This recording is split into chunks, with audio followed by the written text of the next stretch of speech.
Hi guys, for a younger generation, they may not know who Bob Geldof is. He began his career in the 1970s as a musician, which was really thrown into the spotlight for his charity work, principally when he co-founded the charity supergroup Band Aid. This was to raise money for famine relief in Ethiopia in the 1980s. The song Do They Know It's Christmas is still one of the best-selling singles of all time. And his charity work saw him knighted Sir Bob in 1986. So it was a bit surprising to see Tory MP Andrew Mitchell post this clip on social media. Have a listen. Hi, I'm Bob Geldof, and I'm here to sort of big up a friend of mine, though I'm not sure that me talking about anyone is necessarily very good for them, but, you know, here goes. The first thing to say is that I'm not a party political person. I've worked with every government over the last 40 years, Tory, Labour coalition, and I will continue to do so into the future. I also vote at the time based on what I think is right, first for my family and then for my country.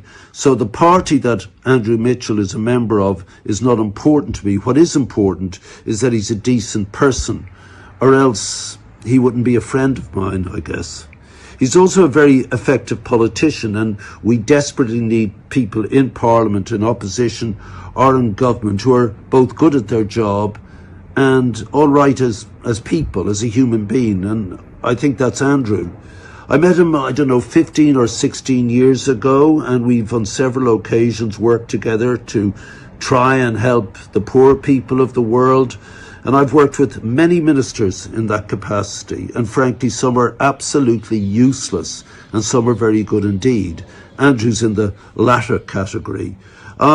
He and his NHS doctor wife became friends of me and my wife, and I think besides liking that couple and him being a laugh, it's also because he seemed to feel a fine human sympathy for those he was trying to help, whether that was in Sutton Coldfield or elsewhere in the world. Okay, I've heard enough. I've truly heard enough. Look, if we look at Andrew Mitchell's voting record, now Bob Geldof said he's a wonderful individual. He says not to focus on the party, but focus on the individual. Then we have to look at his voting record, because it says here, almost always voted against paying higher benefits over longer periods of time to those unable to work due to illness or disability. How is that a decent person? I understand the party line, but how can you say Andrew Mitchell is a good human being if he votes to push more and more people who are ill or disabled into poverty? Generally voted for reducing housing benefit for those social tenants deemed to have excess bedrooms, which Labour described as the bedroom tax. Generally voted against raising welfare benefits, at least in line with prices. And almost always voted for a reduction in spending on welfare benefits. This is the poorest in society. How is Andrew Mitchell on their side? Now, if we look at whose side he may be on, if you look at his voting record when it comes to tax, it says almost always voted for reducing capital gains tax. Maybe this is who Bob Geldof is talking about when he says he votes for his, first of all, his family and then the country. Generally voted for increasing the rate of VAT, and generally voted for more restrictive regulation of trade union activity. Once again, Bob, whose side are you on when you're promoting Andrew Mitchell? Once again, look, Andrew Mitchell could be a very nice individual, but look at his voting record. This is what we have to go on. There's no point saying he's a nice guy, but if he votes to make poor people poorer, if he votes to make workers' ability to access trade unions more difficult, then whose side is he on? How can you say he's on the side of the poorest people in his constituency or the poorest people in the world?